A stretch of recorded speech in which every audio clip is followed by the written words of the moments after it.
Night Craft Talk. Tonight, we're going to the point. Yeah, you guys, it's late and it's night. Guess what that means? It means it's craft talk time. It is? Yeah. I thought it was pizza night. Well, some people feel like tonight's pizza night. It's Friday. I think it's pizza night. I had pizza earlier. Yeah, that's true. Probably. I think it is. Okay, hold on a second. I need to click over the screen, so I need to be quiet for a second. Yep, I am doing the shares. Share. Let's see. Elk Rack is live now. Let me see if Elk Rack's live. We're live. Well, I see that Dancy Bear's live. I see the Dancy Bear's also live. Yeah, exactly. Prove there's life. I know. So this is the time, guys. If you could share with your friends. Hoorah, I'm about to share. Share because you care. Absolutely. Okay, let me type in, we are live for this week's episode of Late Night Craft Talk. Tonight, cover the history and how to make. Can't type where the darn. Oh, like Arrowheads. This is like how it is every time, guys. We always talk about this next topic. And I look at what I type and I'm like, how did I do that? I make spell check explode. I know, and I like click all the people and I'm like, I wonder if these people appreciate or they do or they don't want to be included in this, because it's a lot of random stuff sometimes. Yeah. You know, I don't know. Let's see here. Candace, Cheyenne, Cassie. See, I was looking at all my peoples, my friends. I'm doing a share. Let's see. Share. There's Richard, and see who else would be interested in this. Maybe Shawnee. Shawnee, Candace. Whoop, not Shalou. I didn't mean to click Shalou. Let's see. Shawnee, Candace. See, we got a few people watching over here. We got a handful going on. Yeah. I see that Carrie's on there. Hello, Carrie Redhouse. Yes. Hey, Carrie. How's it going? We say we are doing just awesome tonight. We're learning about sharp, pointy objects. Yes, this is totally like a major deal, guys. We're going to be talking about arrowheads. Arrowhead, stone points. I know everyone has been waiting for this episode. Absolutely. You know, I'm looking and, you know, do you have subtitles on your feed for Dancing Bear? I have it on Elk Rack and Dancing Bear. Yes, I see subtitles. That means everyone. Let's test how accurate it is. How now? Brown cow jumped over the moon in a silver bucket. Let's see if it gets it right. We got about 10 seconds till it comes on. I'm seeing it. Yeah. Brown cow jumped over the. Yeah, I got it. You know what? I wonder, does it know the word supercalifragilisticexpialidocious? I was totally about to say that. Let's see. Let's see if it comes up. Yay! Super calf. Yay! Our Light Night Craft Talk captioning machine is actually doing pretty good tonight. Yeah, Facebook. All right, let me try one. Let's give it a few seconds here and I'll do it. Mecca lecca hi, Mecca lecca Heidi ho. Let's see what we got. No, kinda, not really. No, but it's got Heidi in there. It's translating into German. Yeah. Hi, Maya. Heidi. Maya watching. Yay, Maya. Somebody that may be hearing impaired, look at that going, are they talking about German names? Oh, my goodness. Multi-native crowd. All right. Well, hello, Maya. The president of the Friday Ninja Monster Hunter Squad is on. Yeah. Make sure you guys share our videos so you guys can watch and share your fun adventures tonight with all your Survey will buy you a puppy. Uh-oh. Or not. I thought James was buying a puppy this week. Nope, not my turn. Last week was my turn. last week. Last week was If my we forgot to mention it last week, whoopsie, but you have to keep your word. what? What the heck? What the heck? What? What the heck? Oh, I forgot to do the countdown.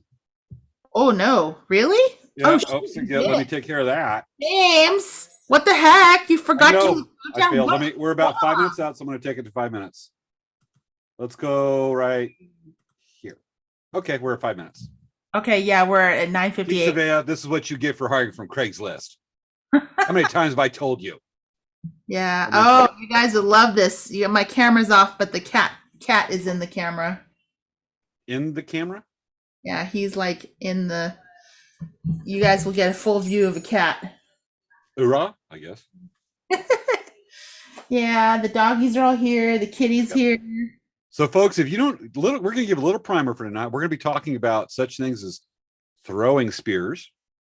Yes. You can throw with a paddle. It's actually called an atlet, which is a throwing arrow. It's like 5-6 feet long, fairly thin shaft, and it predates the bow and arrow. It's the original bow and arrow way. And you have the atlatl, which is the thrower, and you've got this little groove notch at the end of the arrow, the throwing arrow that's super long. It's got some fletching, and you got this paddle in it. You throw it, and that, like I said, predates the bow and arrow, and you get a pretty long range with it. It's basically you give yourself an extra 3 foot of arm for throwing a little, skinny spear. Yeah. A little primer there, and what's some other things here? Primers for darts. Did you know Americans have low darts? Did you know that, Savea? Yes. Yep. Southeastern tribes. My nation does them. I know everything. Everything. Savea is going to impress you with her knowledge of points. Yes. Yes. This is like the guys that don't know cars go with sharp, pointy objects, and like that's me. Yeah. I Exactly. couldn't tell you the difference between a Dodge Viper and a Ford Pinto. No, I'm not that bad, but yeah, I'm not real versed. Yeah, so tonight's going to be a very cool informational show. You guys are going to learn a lot of interesting stuff. Yep. 2 weeks ago, we had STEM. We were talking about rockets and spacecraft, and today we're talking about shiny, sharp rocks. It's interesting, isn't it? Like the extremes that we go. It is. And tonight's kind of a gateway episode to next week. Yeah. It really is. It is? What's happening next week? I don't know. Bling bling show. I have no idea what that means. Bling bling rocks, minerals. Oh yeah, huh? You're right. I totally. Yes. Oh my goodness, you're right. We're doing that theme show next week without giving away the ghost too much to our audience. Yeah, we are doing such amazing shows. You guys are not going to want to miss out the next couple weeks. Yep. Maya says, I will share. Awesome. Wendy Hodge says, "Nee, the cat's in the cradle." Nee. Nee, is that nee? Wendy, tell us, is that nee? Like is in the nights that say nee? Nee. Nee, nee, nee, nee, nee, nee, no. No. It's nee or no. icky whopping dying. No. That's why they changed the nights that say nee, changed their names to the nights that say icky pong. They demanded shrubbery. See, the knights are crying right now. No, that's Princess Leia saying, "Pet me, please." I'm gonna grab some water. Are you good? No, that's all right. Can you keep the audience entertained for 1 minute? That's a very naughty doggy right now. Yeah, naughty doggy. I'm gonna go refill my water. I'm almost dry. I can't starve to death. Okay, guys, James left. So what prank should we play on him? Because he won't know. Guys, put it in the chat of what prank we should play on him. He's not looking at my chat. So if you're watching on Dancing Bear, you can chat on Dancing Bear. He's not watching my chat, guys. So you know. Let's come up with a prank for James. Because he always makes a big old prank about me. Like, he's like, oh, where's your other shoe, Savea? You should ask James. Oh, you know what you should ask James about pie. You should ask him about pie, guys, okay? Ask him about pie. Okay. Yeah, so, oh my gosh, it's only 50 seconds, James. You better hurry up. I'm almost ready. I didn't hear anything that you said to the audience because you don't pull it as good as I do. Yeah, I know. All right, we ready for countdown, folks? We've only got 20 seconds to go. Oh my goodness. That's crazy, huh? Can you believe this time? It always goes so fast here. It really does. It always just confuses me how fast it goes. I'm like, what? It's already time? All right, get ready for countdown. Let's alternate between us. We're 10, 9, 8. Here we go. Ready, Savannah? Start us off. 10, 9, 8, 7, 6, 5, 4, 3, 2, 1. Showtime. Woo! We're showtime. Okay, auto advance. What you get when you mess with the slides. It's time for Late Night Craft Talk with hosts Sabea Kimura Yang and James Hermes. On this week's show, To the Point, a short history of stone tools and arrowheads in North America. Why did the archaeologist hate his life? Because his career was in ruins. It's time to start the show!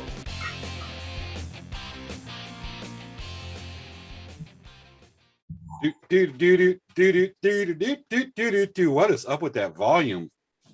Hi, how you guys doing? Which one's Savea? Well, They both have the eyes and the stare, but which one's Savea? You're confusing me. it's so funny. She's just looking right at the camera. She's like, hey everyone, what's up? I'm the new I think host. Savea's on the right. I'm the new host of Late Night Craft Talk. I think it's on the right. Yep, the head disappeared because of the purpleness. The other one, it's a ventriloquist, and the other one is fake Savea. It's so funny. She's just looking right at the camera. That's hilarious. She's kind of like, what? Tripping. She's just hanging out. She's like, this is cool. She looks tired. She always has his face, so she's like, I guess so. All right, let's get it started. So, why do we do late night craft talks, Savea? oh yeah, you're right, huh? Okay, so hey guys, welcome to our show. If you haven't watched our show before, welcome. We do this show every week on Friday at 10 p.m. Pacific Standard Time, live or pre-recorded. Mostly we try to do live. Sometimes it's pre-recorded just because we have to go do shows and stuff. But hey, we're here for you. We're here to entertain you. We're here to educate you. We're here to basically make your Friday nights wonderful. So make sure that you click down below, like and subscribe to our Facebook channels and our YouTube channels. Yes. So James, hey, what's happening in Elk Rack this week? Oh, we're back to Palm Springs Village Fest going once a week. There was a little bit of rain during there in December. We had to miss a couple of weeks, but we're back. We are getting ready for a time when we will be at Dancing Bear and Elk Rack will bowl side by side.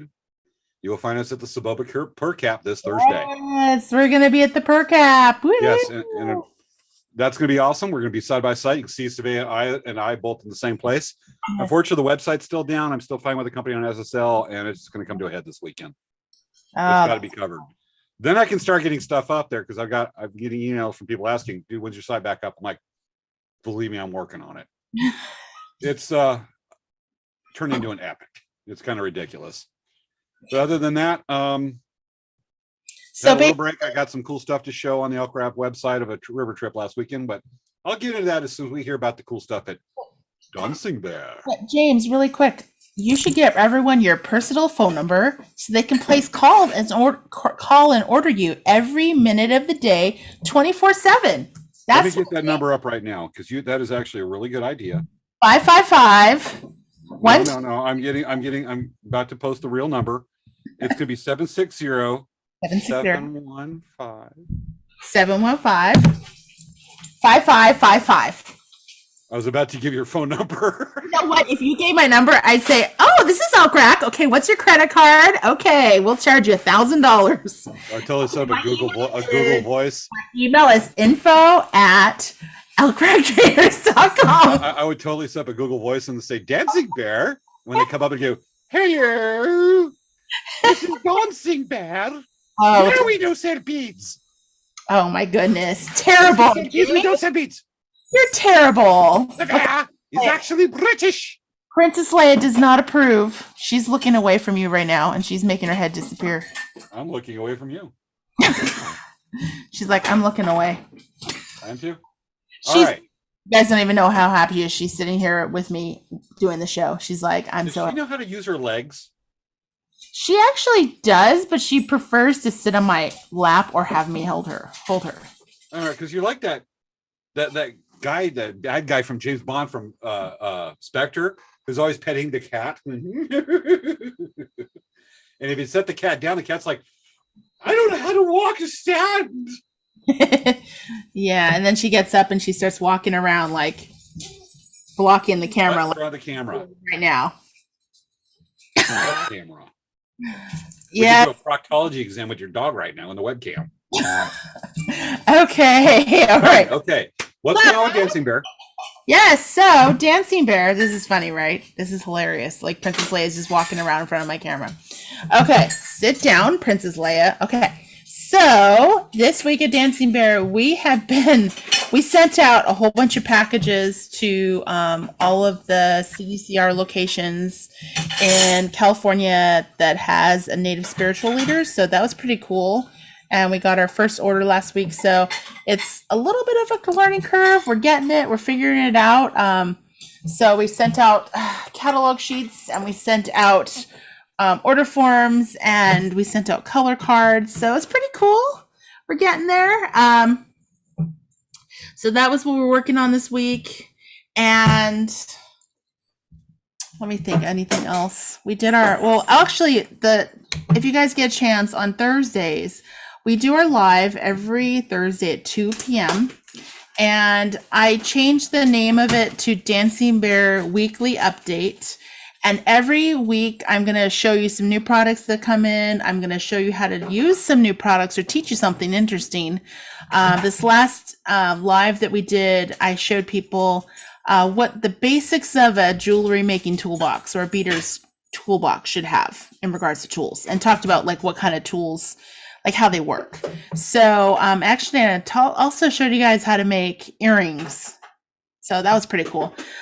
So every week I'm doing that kind of thing at 2 p.m. on Thursdays. And this Thursday coming up is going to be kind of a little unique because we're going to be in Saboba. So I'm not quite sure how I'm going to do that. We'll see. Technology and medicals and magic. Yes. A bit of Hogwarts and a bit of science. Yes.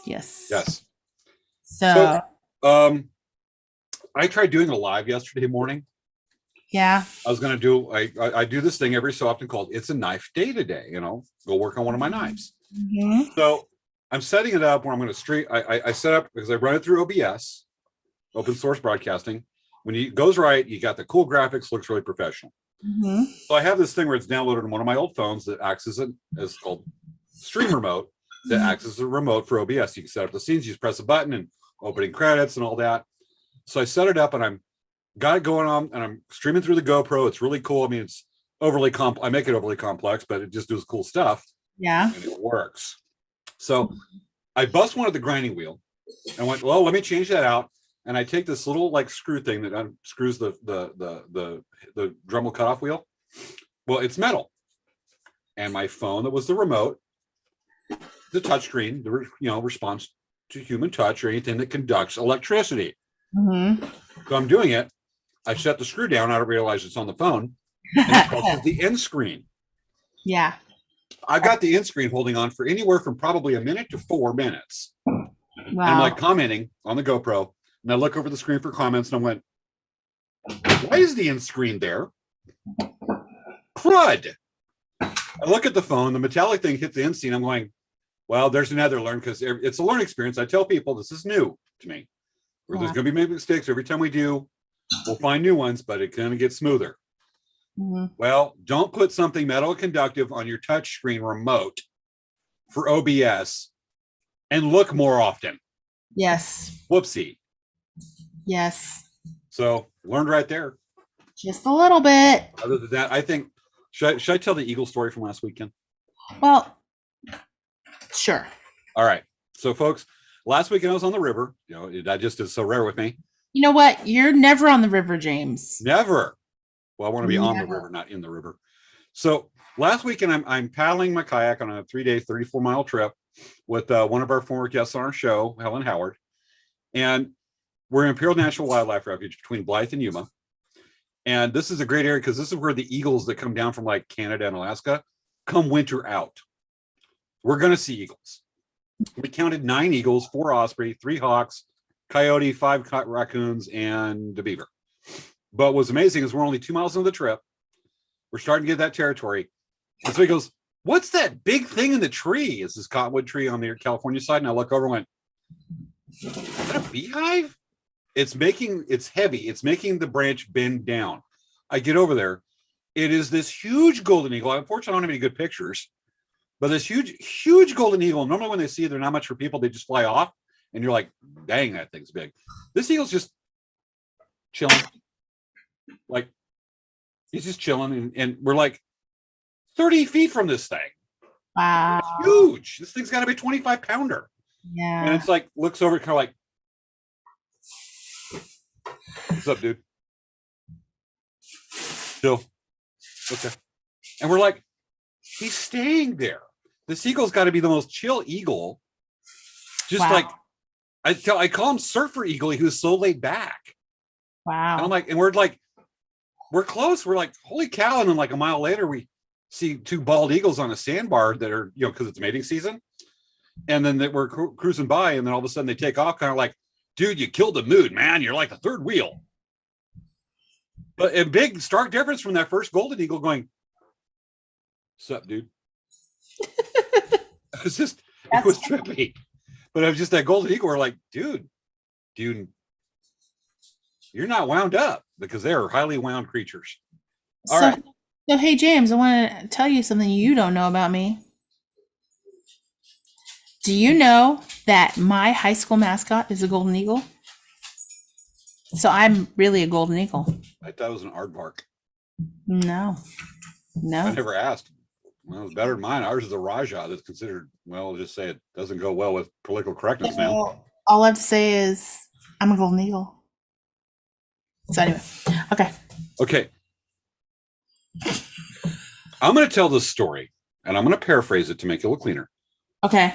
Why does an eagle walk? Why does an eagle walk? Why does an eagle walk? Because it can. Because it's so full of crap it can't fly. Folks, take that nickname. Look for somebody that boasts a lot. Call them Walking Eagle. All right. Oh, terrible. No. Yes. Okay. So yeah, let's go forward, because that was just killed it. That was. I love it. That was all right. Let's get started with the subject of the show tonight, folks. Let's get to the point. What's the subject of the show, James? The subject is, let's take a look on tonight's show, To the Point, a short history of arrowheads and stone tools in North America. Wow. Yes, it is. Gonna be awesome. And that picture's original. I took one of my obsidian points, my knife blades, and some deer antler, and Hyde went, let's make a cool picture. Which is this one? Yeah. You didn't make it as your background. No, I just needed to do purple today. You always do purple.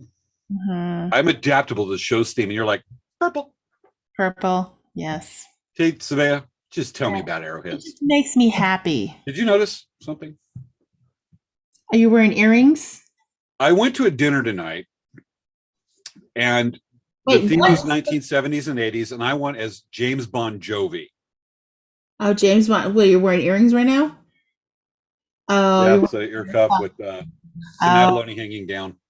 So I went as James Bon Jovi, and I went like, bandana, like kind of like Steven Tyler with all the bandanas and the hair coming down, fancy floppy hat, like you see like rock stars in the 80s wear, the mid 80s. And I wore that as kind of the thing going. I just grabbed it in my inventory, went there, and I was looking at my camera going, oh, I still have it on. See, Patricia says there's nothing wrong with purple. See what I'm saying? I didn't say there's anything wrong with purple. It's just Patricia knows. Always purple. She knows. Okay, guys. So, stone knives of North America. In North America, North American archaeological terminology, a projectile point is an object that was hafted to a weapon that was capable of being thrown or projected, such as a javelin, dart, or arrow. So, like throwing arrows like we were talking about, like the atlatls at the beginning before the show. Exactly. Cool. The original projectile points were made from bone or a hardwood that was grinded into a shape. Over time, the use of shaping stones into a point was developed. Did you know that, James? They didn't know how to, at the time, they didn't know how to work stones, and so they just used the most material they could find, which explains why you don't find a lot of earlier arrowheads, because they just didn't. Yeah, and there's termites. There's termites and such. Got it. Cool. Very scientific, very scientific. Stone tools, including projectile points, can survive for long periods were often lost or discarded and are relatively plentiful, especially at archaeological sites. They provide useful clues to the human past, including prehistoric trade. A distinctive form of point identified through lithic analysis of the way it was made is often key diagnostic factor in identifying an archaeological industry or culture. So, scientific techniques exist to track the specific kinds of rock or minerals that used to make stone tools in various regions back to their original sources. So that's pretty cool. So that they can take one arrowhead, the mineral an arrowhead is, trace it back. So like, because I mean, Southern California is a prime example, right? Mm-hmm. There's no really good arrowhead material in Southern California, especially like San Diego County. So if you find like an arrowhead, it may be churred or obsidian, which means it was traded from like Central California or even Arizona or New Mexico, right? Because, you know, diamonds are certain areas, you know. Yeah, I know. It's North America back in the day had its own version of the Silk Road, right? It's all trading, yeah. Totally. Yeah, I remember hearing a story like macaw feathers from Central America being found in sites in Canada. Mm-hmm. Some of the old mound builders. I mean, that's really extensive. Yeah. That's pretty amazing. Yeah. So there's different types of projectile points. Slide 1. So this is our first slide. Projectile points fall into general types: dart, javelin, or spear points, and arrow points. Larger points were used to tip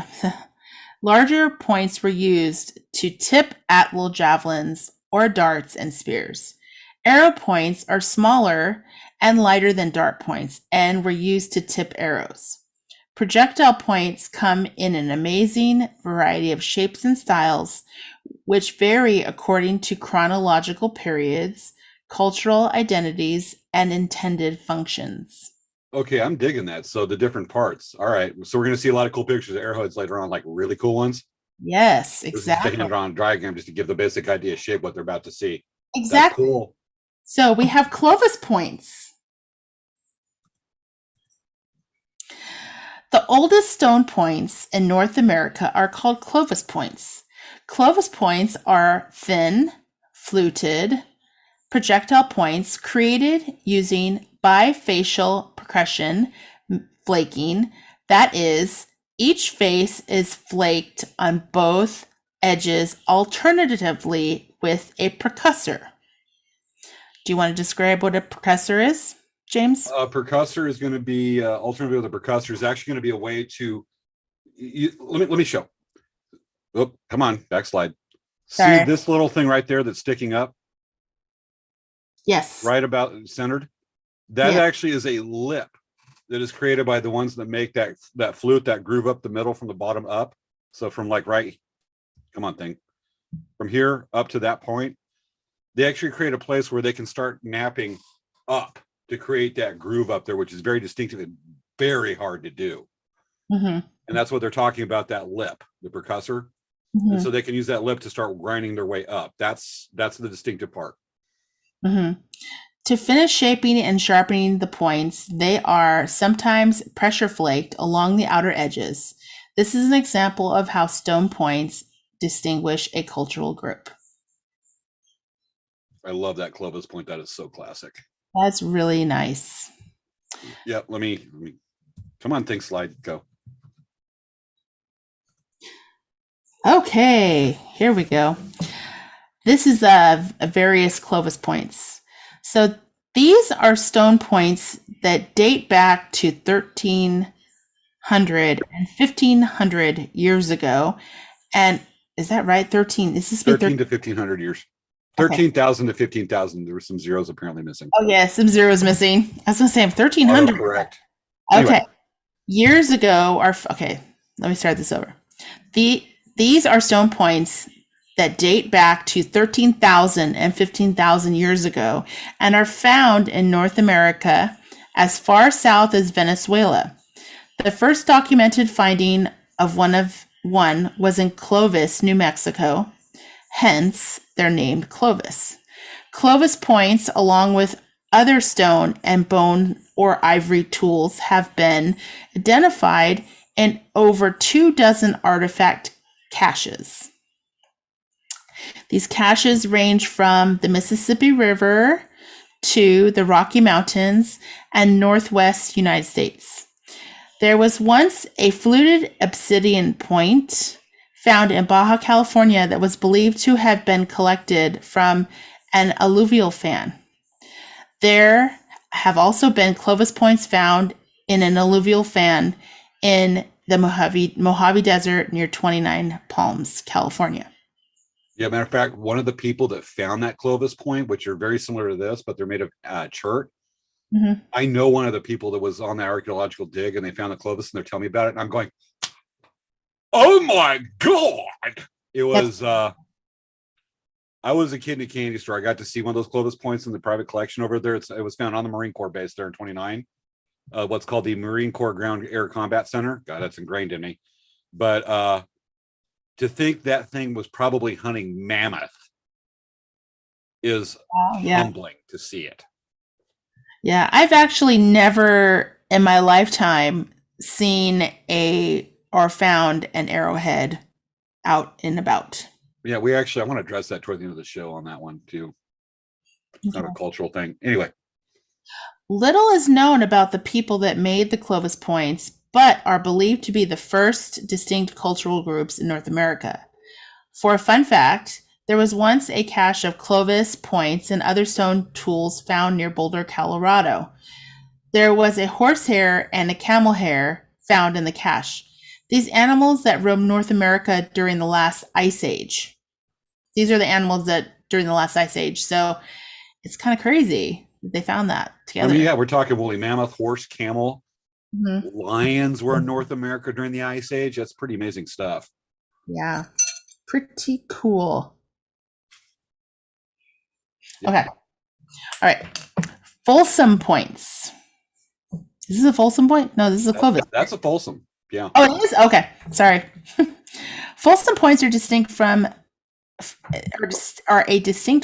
of napstone projectile points associated with the Folsom tradition of North America. Folsom Points are a distinct form of napstone projectile points associated with the Folsom tradition of North America.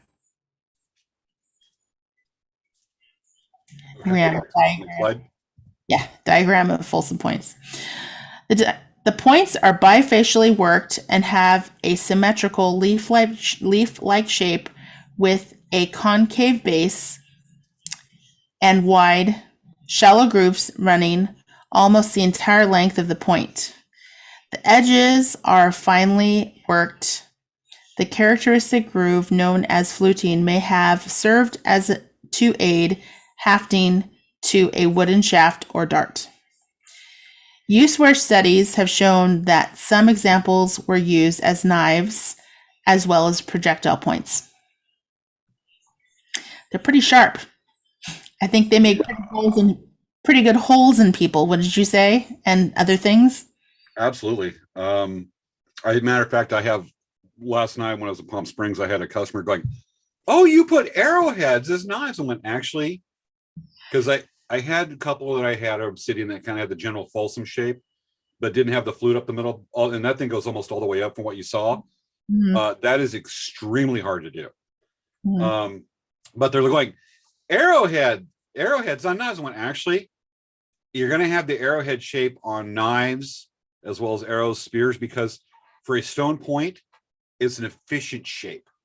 Mm-hmm. We're not talking machetes and metal blades here. These aren't Bowies or Ginsus, but it's an efficient shape that works for, like I said, using as a knife, or spear, or an arrow, or a hair comb. No, I'm kidding. But it's an efficient shape on that one. That's why they tend to be that same shape around, rough shape around the world. They need a lot of given times. Like a wheel. The wheel is overrated. Folsom Points are found widely across North America and are dated to the period between 9500 BC and 88,000 BC. The Folsom cultural group is considered the second oldest cultural group in North America. Yeah. There's some archaeologists. I hate talking with archaeologists, so I tend to go with tribal tradition. But there's about 300-year point of time, I think, if I'm right. Am I correct? That happened. You had the Clovis, and then the points. You don't find anything younger than like 13,000, 12,000 years ago, and all of a sudden you've got a few hundred years of the Folsom Points that are found, and they're actually more widely distributed than the Clovis, if I remember correctly. Am I right? Yes. Yes, you're always right, James. Pretty amazing, but it's one of those things that talks about cultural groups. The Clovis were found in some areas, and it's very distinct. They're napping, and it's true of Native peoples around the world. Their material, their methods of doing it. You could say, okay, it's kind of like linguistic groups. You have skill groups that they're able to track, because the language, there's no way to track the language at the time. Yeah, it's gone. Yeah. And so they base it off of that, and it's just really interesting. The older arrowheads they base off cultural groups, and as things become more, they may base cultural groups like, say, ancestral Puebloans based off of pottery and weaving techniques, so baskets they found. So that will distinguish a cultural group. And it just, detective work all over. Yeah. Pretty amazing. So I just wanted to let you guys know.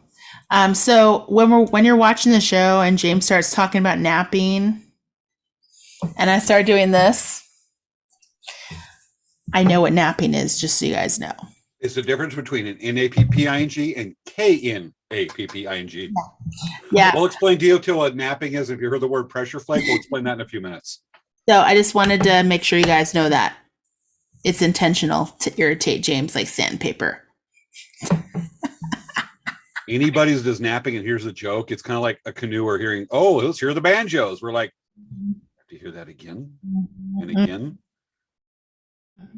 and again. Okay. And again. Yes. And again. Okay. Tell me about arrowhead shapes. Types of arrowheads. Did you know that, James? Do tell us, because you are the knowledgeable one. I know, right? The most common stone to make arrowheads in North America are quartzite, jasper, quartz, chalcedony, agate, obsidian, chert, petrified wood, and basalt. Really, basalt too? Mm-hmm. I always thought it was too fractured. That's kind of cool. Yeah, actually, what was it?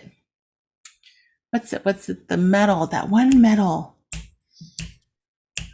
Well, I don't know if this is what you're thinking about, but I actually have a friend that she's from Indiana, and she has a bronzed copper axe head. It was made from the copper deposits it was mined from the copper deposits around the Great Lakes. And the way they heated and tempered it bronzed it. And it dates from the mound builders from we're talking 1100s AD, which is.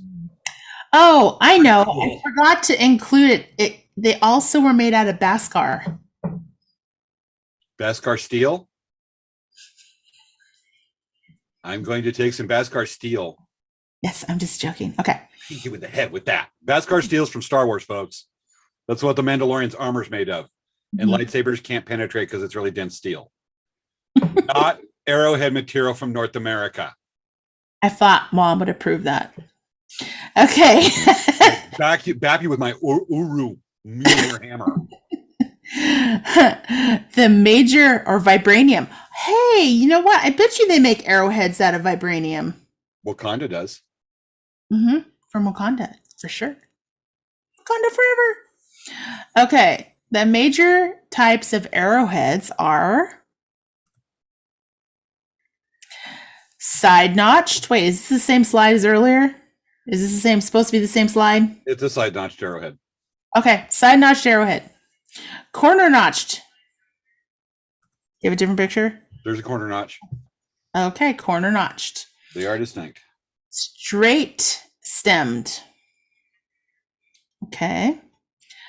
Contracting stemmed. Look at the bottom there, folks. That'll tell you the difference. Yes. And then expanding stemmed. Right there. Mm-hmm. Triangular. Which is probably the most primitive type of arrowhead. Lanceolate. Kind of similar, but you don't have the flute of the Clovis and the Folsom Points. Mm-hmm. Okay. How to make an arrowhead. I know this is what everyone's been waiting for. This is where I come in. Okay, it's going to take me a minute to set up for this. I need to sign on to Zoom with my cell phone and go out to where I have the material. Folks, I'm going to show you how to make an arrowhead. Yes, okay. This is called napping because you nap the stone. It's chipping because you're napping away at it. I'm going to spend a few minutes. I'm going to show you I'm going to make an obsidian arrowhead. So this is the real hands-on part. So Dave does all the brainy work. James digs the ditch. Yes. So okay. I'm going to show you guys how to nap.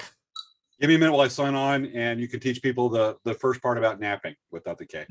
Yes. Okay. You ready, James? I'm going to go get stuff right now. I'm signing on to Zoom with the cell phone. All right. I'm going to walk away and turn off my camera. You can give them first lesson on napping. Okay. So, guys, the first thing you do about napping is usually get like a pillow, and you kind of lay down flat.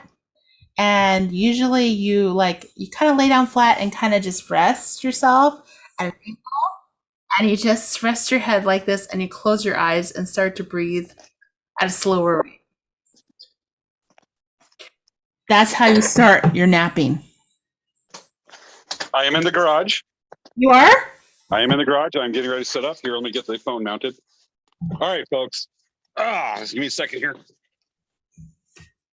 All right, let me mount it here so I can dip the camera down so you all see it close. This is something hard to do when you need the phone for the signing on. So okay, guys, let's see what we can find. Okay, there's a kayak. So I'm gonna go ahead and dip the phone down. I'm gonna switch the camera angle. There's a table. Let's bring it down. There's looking at my ceiling right now. There's a light.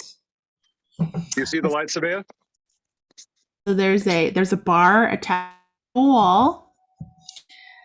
There's a wire hanging out that might be an electrical hazard. We don't know. There's a finger. And now we're looking downward. Okay. Now we're looking at the ground. And I'm going to bring it down so you can get a good look at what I'm about to do. And there's lots of wires on the ground that are probably connected and probably are an electrical hazard. No, they're not really. Okay. First thing I do is I put on, and I'm going to bring the phone down a little bit closer, but first thing, when you do this, because it's sharp, I'm doing this to keep any of the obsidian off my lap.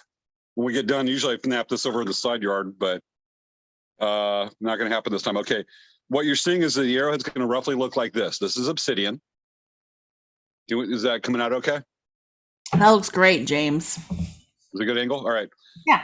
So we're going to take this chunk and we're going to work it. I'm going to use this material. Sometimes if I need a big chunk, I'll use metal, but generally you want to use deer antler, like these chunks right here to do it, because you actually want something softer than the stone because you're doing a controlled fracture of the stone. Let me turn this around right here. And of course, my cat has to come in the garage and start meowing.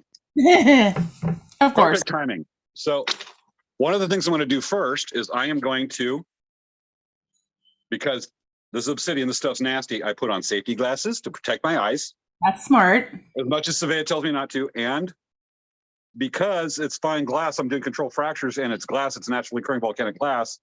I don't want to breathe any of that stuff in. Yeah, it's probably not smart to be breathing glass into your lungs. No, and no, it's not. I'm told this. And Okay. My cat wants in the house and I'm going to say no. You probably hear meowing off to the side. I could tell I was drilling deer antler because I could smell deer antler in this mouth, which it is time to replace it. All right, let's dip it down. I'm going to move this arm right here and get a little bit closer. Okay, you're not looking at your picture at all. Huh? You were not looking at the wood piece at all. You need to scoot down more. No, I know that. I'm just dragging the arm so you can get a closer look as I nap it. Okay, here we go. Okay, there we go. So we start off with let me look at the right piece of antler here. Now this is called pressure flaking because I am putting pressure on there. There's two types, pressure flaking and percussion. Percussion's where you take a larger piece of stone or antler and a knob and you hit away at and knock chunks off. This is where you're actually doing direct pressure, so that's pressure flaking. So I've got a rough general shape to this. I want to put in notches. There's a little bit of a bend to it. So I'm going to add this part. You got a good angle? Yeah. Okay. So I'm going to take this part that's kind of bigger. I'm going to use the metal piece because I don't have any elkhorn or anything big enough to do this. So I'm kind of cheating and I'm using metal right now, which still has the intended part, but I got, like I said, in the antler, I don't want to dig out. It's a lot of obsidian that just got knocked away right there. So I'm doing a general shape. I'm knocking off bigger parts to get the general shape of the arrowhead. See that obsidian just flying around. I got some big flakes right here. Wow. So you see how it's coming together? That's cool. Right there, right there. It's kind of funny. I like to tell the story of one time when I was taking a group of anthropologists and naturalists down Canyon Country in Utah, and we're visiting chip sites, which we will actually see a cool tour of one tonight. And I'm taking around and I said, hey, what's the difference between this and the front of my garage on a couple days a week? 1,000 years. They're like, yeah. I'm like, no, dude, I make arrowheads. And then one says, yeah, whatever. Then he hands me a piece of jasper. We were in BLM land, hands me a piece of jasper, goes, here, just something with that. And I went, okay. Took a tent stake, flat rock, napped an arrowhead. And he's like, oh my God. I went, dude, what do you think? You're like, I told you, you don't listen to me. Yeah. I've got a thick piece right here. I'm trying to get a big chunk off right there. Now, normally guys will wear gloves and work this way.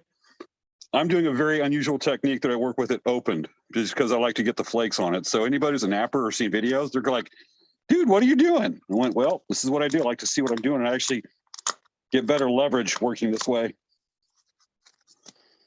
That is a lot of obsidian in my lap. Okay, you starting to see the shape of it? Yeah. That's So I cool. need to work on a little bit here. People love it. I'll sit there and I'll nap an arrowhead in front of me like a powwow and they're like, we carry on a whole conversation. They're like, all of a sudden they're like, take a minute and they're like, dude, that's an arrowhead. I went, yeah. Okay, so we've got that general shape. Let's work on that point right here a little bit so we get a good point to it. And this stuff's nasty. Obsidian is the sharpest stone, but it's also the most fragile because it is glass.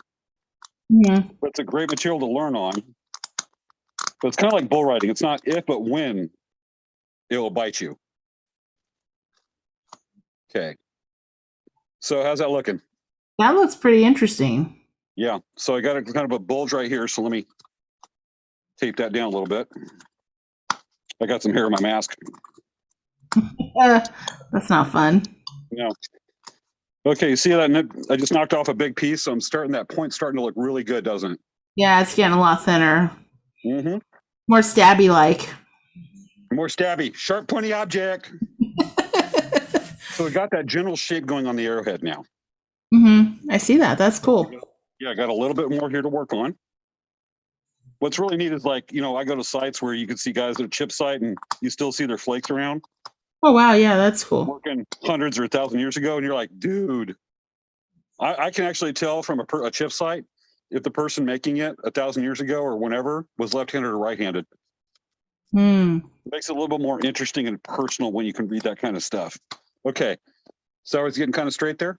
Yeah. Yeah, we're definitely getting a good shape on this one.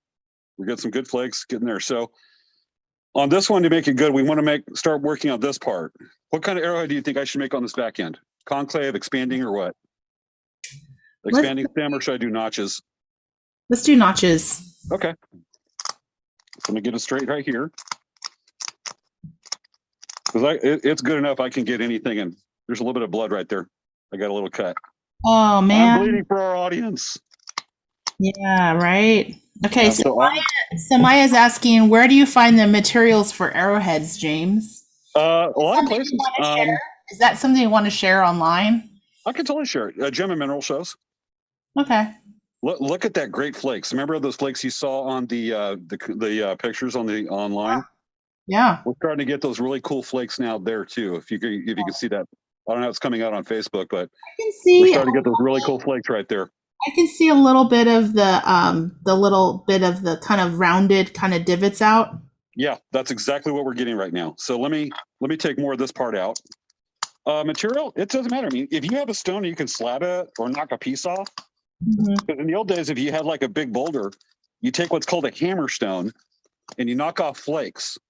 And then you get a good flake right there that's already got the shape. You just remove the excess and you got an arrowhead. It's So, gotta be fairly straight. so I have a question for you. Could you do this with tiger's eye? Yes, Because it's not the greatest. It's not a hard enough stone, actually.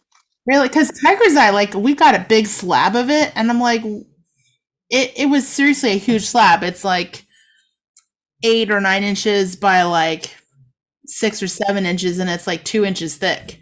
I'm like, how could anyone cut this? I mean, it's like seriously a really hard piece of rock. Well, the thing is that not all rocks are different. You have to have a grain to it, and it's solid. That's why you hear your flints, your cherts flake better. I think honestly, I don't think tiger's eye is solid enough. Mm-hmm. You know, marble actually doesn't do the job, but like basalt, I was kind of surprised about that, but I could see it depending on how solid the basalt is. Yeah. There's actually some stones like over in Texas called novaculite. You actually have to temper the rock like you temper metal. Mm-hmm. You have to heat the rock up and temper it just like a metal does to be able to work it. Mm-hmm. So we're getting the general shape in the back end. I'm going to go ahead and start trying to notch it a little bit. It's going to be kind of rough. Mm-hmm. Do a little bit of shape in here. Wow, Kelly Jo said on her horseback trip in Truman Meadows, she saw oodles of obsidian and came across arrowheads on the trail. Not surprised. I think Kelly Jo probably took that. Kelly Jo, did you take that trip last year? I've never seen arrowheads in like finding arrowheads ever. Surprisingly, I never had it either. Really? I've seen pits and points, but I don't go looking for it. Here's the thing about it. People used to go collecting arrowheads and they still do. You're looking quasi illegal. It's considered an archaeological find. Oh, And yeah. if you pick up an arrowhead, leave it there. It's been there. Let the future generations also enjoy it and see it there, because there's less activity and interaction if we pick up arrowheads and the future generations don't see that. Mm-hmm. Leave that as a treasure. It's part of the landscape. It's part of the history. Let it be. Yeah. And then two, again, there's the legality of it. It's federal law. It's considered an archaeological site. You don't leave it there. All right. What do you think of that first notch? That's pretty cool. Yep. All right. Let's get the next one going. This could be a little bit rougher. I mean, I could spend some more time, but we're going to definitely get a workable arrowhead out of this. Mm-hmm. So do you think that when the people that were making these arrowheads back in the past, if they accidentally chipped it too much and knocked a point off of it or knocked a corner off of the bottom piece that you're working on right now, so be like, oh, They're let's inventing new cuss words if they do. huh? They're inventing new cuss words. All right. You see that? What's that look like? What kind of notch do you think that looks like? That looks like a notch. Yeah, it's kind of rough because it's really thick on here, and I'm kind of speeding through the arrowhead making process, but that is a very workable arrowhead. Cool. So what do you think, folks? What do you think, Savannah? Should I do a little bit more, or you think we got a good shape? I think we got a good shape. I think we do too. I'm just going to do one more flake right here. There's been plenty of times I want to make a long piece, and I'm like 3/4 done. I did this on a Facebook Live once, and I was not with a spearhead. I did one little chip. Thing broke in 3 pieces. I'm going, all right, folks, I'm going to stop the video for a couple of minutes because I need to go express myself. So folks, we got an arrowhead. Kelly Jo said that 2 years ago she went on a mule pack trip to see Mustangs. Maya says, very interesting, really interesting. Kelly saying nice. Carol Ann saying looking great. Awesome. Okay, so I just got done with that piece. I'm going to go inside. And Savannah, if you want to go ahead and talk about napping a little bit more, I will be right into the office. And show that. So let's see here. So during snapping, right? So after, remember I told you, you like close your eyes and you breathe in and out slowly. And you breathe out slowly and you just relax. And when you open your eyes, you've napped. I mean, how great is that, right? Right. Okay, let's see here. So that's the story about napping, guys. I don't know. What did you think? What did you think? Did you like my story napping? Yes. Yes, I did. Yes, exactly. All right, let me get the gallery view going here on the computer. All right. So that's the Arrowhead. Yes, very nice. Very Very nice. cool. Oh yeah. Why are you foggy? Maybe you have a brain fog. Oh, it's not brain fog. I was still safe from this Arrowhead. That's Matter of fact, a very large arrowhead. should I show Yeah, off one of my mounted favorite on your arrowheads? wall. Because I don't usually collect them, but if I really like a piece, I'll buy it for myself. Usually, otherwise, I'm trying to turn it over, pay the bill. But this is some piece that's really extraordinary. I will keep it. And should I go ahead and show my opal one? Yeah. Let me bring it up. Okay, give me a second here. All right, folks, what we're going to show is when I was at a powwow here about, probably, let's see, 2002. So this had to have been about 14 to 16 years ago. I'm at a powwow up in Ridgecrest, and there's this guy up there named Doug Carner, who is an amazing napper. Not the sleepy kind, the kind spelled with a K. And he makes what's called bird points. Bird points are arrowheads that are very small, designed for hunting small game, like squirrels, whatnot. Yeah, because you don't use an arrow that's the size that's on your wall behind you to hunt a bird. That actually is about 7 inches long obsidian point. It's ridiculously long. It's actually too big to be a practical use for a stone blade. Actually, it looks like it's about 3 feet long in your video. Yes, the power of Photoshop. Mm-hmm. All right, let me get this one up. Let me show. This is a matter of fact, it's sitting right here. That's a bird point. Okay. That's made of Cooper PD opal. Doug Carner made this. He showed it to me. Do you have a photo of it up close? It's coming up right now. Okay. Okay. So folks, be prepared to be amazed.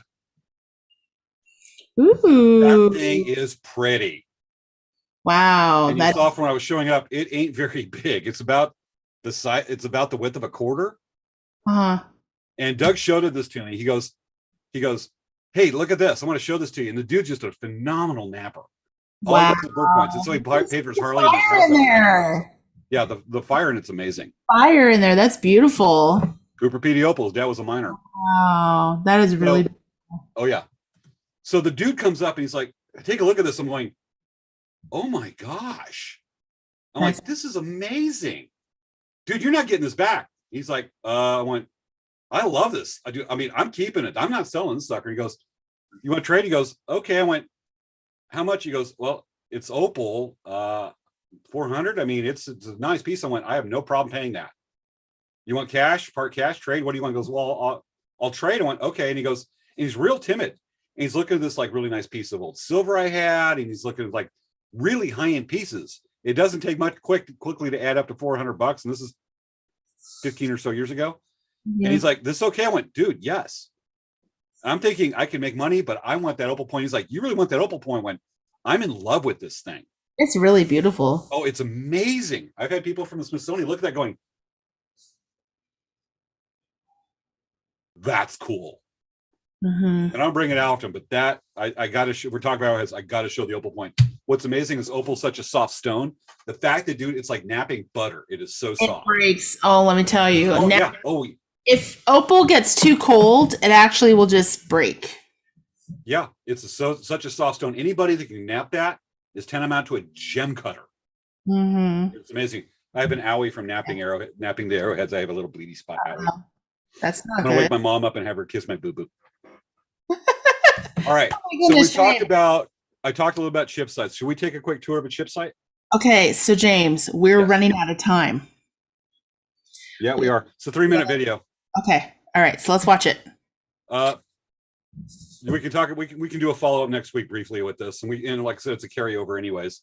Yeah. All right, folks, we're going to give you a tour now. Last September, a lot of you know I like to go up to Utah and take a tour of. I like to tour. It's called Lapid Stillwater Canyon Canyons National Park, and I put together a little video. What's called a chip site, and this is going to explain a lot about the beginning process of making arrowhead. You saw the end process once we get the material, and I'll talk probably a little bit about hammerstones.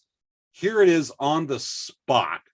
Really quick, James, I just want to say, yes. Vivian said that the farmers in Indiana still plow up arrowheads in the fields. And the best time to hunt for arrowheads is in the spring after the first plow.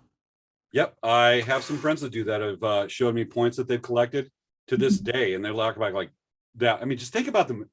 Any area where you're around Cahokia, the Mound Builder territory, you're going to find arrowheads in those fields, especially in a floodplain. Just imagine the activity that built up that many arrowheads over millennia.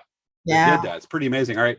This is a site in Utah. It's very arid. It's going to be different in other parts of the country, but you get a great idea of a tour of a chip site. This is a chip site around what's called Turk's Head. So we have right here is a chip site with various jasper right here. And you can see where the old ones have come along and knocked off flakes of these stones. And they knock off parts like this using a hammerstone. And you can see debris all over the place and some flakes over here. And they take these, collect the flakes, and go back to where they have some village site and the granaries over there at Turk's Head where I'm pointing now. This little cut right here, see right there, is actually a canyon, and down there's the Green River. And the Green River goes around this way and around the other side of Turk's Head and kind of creates like an isthmus over there. But there's a large number of granary sites over there. Over here is actually Newspaper Rock with a large number of petroglyphs that we just visited. And this whole area right here along here is chip sites taken from the cliffs up here above us. Hi, Bob. And the rocks would come down here. Here we have another chip site with a lot of stones that have been worked and flaked, just mounds of it, piles of it, just absolutely spectacular. And let's take a look at some other sites. Here's another chip site with some decent flakes you can see that have come off, like right here, taking it off. I found some thin ones back a ways on the trail, but there's another chip. But there's another site, hopefully I can find it, that has some very thin flakes. Here we go. Another part that's been taken off this rock right here, chipped away. You can see all this debris right here is all flakes from 1,000 years ago from the ancestral Puebloans that lived here.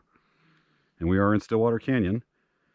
Some beautiful flakes here, taken like that. You can see the jaking off. Here's a nice flake right there. I could actually almost work something into that. Too much of a bend, but just some beautiful pieces. And just think about just how many years and generations sat here collecting stones and knapping this to make this debris field. It is absolutely incredible. All this just chip site, just absolutely incredible. Here's a flake that friend Bob just found. Nice flake right there. They would take the rocks like a hammerstone on these bigger rocks, like right there on that jasper, and knock off, try to get flakes like this. This one's kind of workable, but you get a nice flat piece like that, take it back, nap that into an arrowhead, but just absolutely beautiful. Let's put that back where we found it, right over here. Just absolutely amazing. Here's another stone where they worked it. Taking flakes off of here, there, all the breakages. I mean, that doesn't happen naturally. And just amazing. They actually touched this and worked it. Just amazing. Bob, you just got done visiting Newspaper Rock. What are your plans now? Back to my boat. Ah, me too. Back to the boat over there. All right, so that was a tour of a chip site. You can tell I was a kid in a candy store on that one. That was really I cool. mentioned hammerstone, which they use a larger stone to knock off flakes, which you saw very similar to when I started that obsidian piece here a few minutes ago. Mm-hmm. So pretty cool. Turk's Head is Disneyland for James. James is like, it's like I'm gonna seriously say, I'm gonna compare it. It's Israel to me. It's the Holy Land that is so tangible, the old ones there, that I'm just like, I am just so humbled to be there. It's just chills up my spine. James's happy place. Like Sabea in Purple Haze. Eating zebra popcorn. Yeah, I ate some. I still have a New York candy chocolate thing. I eat the dark chocolate at night on Fridays to help keep me up. So that is the collection, our presentation, Arrowheads. Do we want to go on overtime? We don't have much left. Do we want to do overtime a little bit? I don't know, James. We got to keep it. We got to be good. We have 4 minutes. All right, let's go ahead and we'll do a little follow-up with it next week, but next week's show is stacked. Yeah, for sure. Let me get next week's video lined up for that, and we'll talk about it next week. But folks, there's so much we could do about arrowheads. We could talk about arrows. Savannah are talking about bringing this into a future show in the next few weeks, just to talk about the types of arrows to make, and that can be done with the stone arrowheads. So this might be a precursor to that. All right, let's go ahead and introduce, since we said this week's a lead into next week. Let's go ahead and show off next week's show. Ready, Savannah? Yeah, what's next week's show, James? Tell us. Rocky Bling Bling Show. Yes, folks, we're doing a Rocky Horror Picture Show theme a little bit. We're talking about minerals, the kind of stuff that can make pretty rocks for jewelry and whatnot, and pretty beads. We're going to talk about all those really pretty stones that when people say rock hounds, they're thinking about like all those really pretty rocks that are all kinds of pretty colors, like purple, turquoise, purple turquoise. That's right. Turquoise, shiny browns that are reflective, like tiger's eye. Yeah, or the rocks are like frozen water in time, or pretty opals. You actually got opals in Joshua Tree. All right, let's go ahead and see if we got any comments from our audience right now that we need to cover. Woohoo! Wendy Hodge says, very astute of you when we talked earlier about the nights to say, nee. Liked seeing the napping. Thank you, Kelly Jo Miller. Maya, woohoo. And why do you have to keep it an hour? Maya, why do you have to keep it an hour? Do another Arrowhead show. Maya, we got to keep consistent. Okay, so Maya, let me tell you a quick story. And we'll not go over this hour. Okay. So we had suggestions from major network industry producers. And they said, you got to keep your show at an hour. No overtime. That's why we started doing 1 hour shows and keeping to the 1 hour, because we're trying to really form our show into a special 1 hour show. And soon it will be picked up by the major networks on Facebook and YouTube. Yes, exactly. Major networks of Elk Rack Traders and Dancing Bear. Exactly. We try to keep it an hour because it's too easy to go 2.5. And we did the first few months we were on the show. We were doing it. And we would wake up dead on Saturday morning. If we got shows now. It's a little much. We got to keep it an hour. All right. So James, hey, we have 2 minutes. What are we going to do for that 2 minutes? Why don't we dance? Okay. But wait, you got to do something first, right? Closing credits? Yeah. We still have a minute to closing credits. I want to talk to Wendy and Vivian and Maya. I want to hang out. Dude! Okay. We got to hang out. Tell me a joke. But okay, I understand. I just did an hour, Savannah. We're still... Hey, I just did a reactment. Did you see it? I'm like... Okay, so let me start my act. Dude!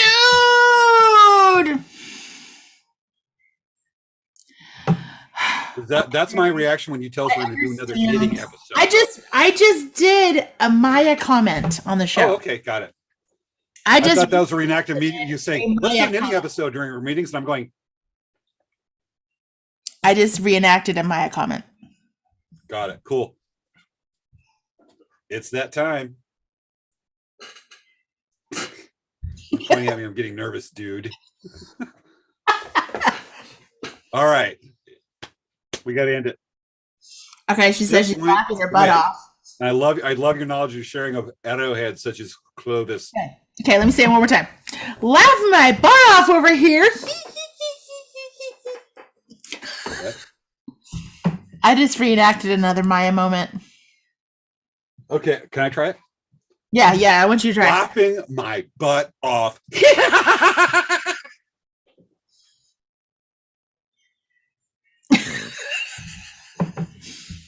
Popcorn. Here, Okay. here, use some popcorn. Here, I'm reaching it over here. Take some. Nom, nom, nom, nom, nom, nom, nom. I think I'm gonna do 2 a.m. nachos tonight. Okay. Yeah, let's All go get nachos right now. James, you and I, let's just go. Seriously, we got to do that as an episode. All right, Okay. folks, it's 11. Yeah, we're gonna go get nachos over this. You guys, join us at the Loco Nacho Shop. Knuckle Nacho Shop. Sabay and I will beat you there. Yes, we are going right now. As soon as this is done. Totally, because she's in the next room next to me. Not. Exactly. All right, folks, it's time. The alarm's gone off. All right, folks, this has been another episode of Late Night Craft Talk. We'll see you next week. Remember, next week, Rocky Bling Bling Show. Rocky bling bling. Rocky Bling Bling. Time. All right, here we go. Cue trap dance.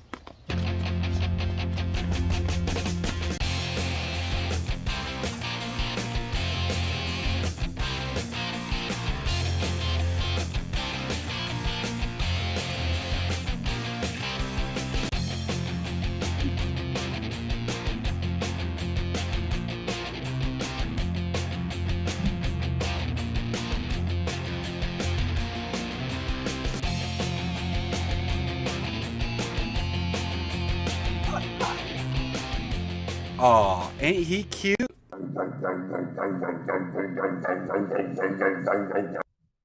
Good night, folks. Good night, everyone.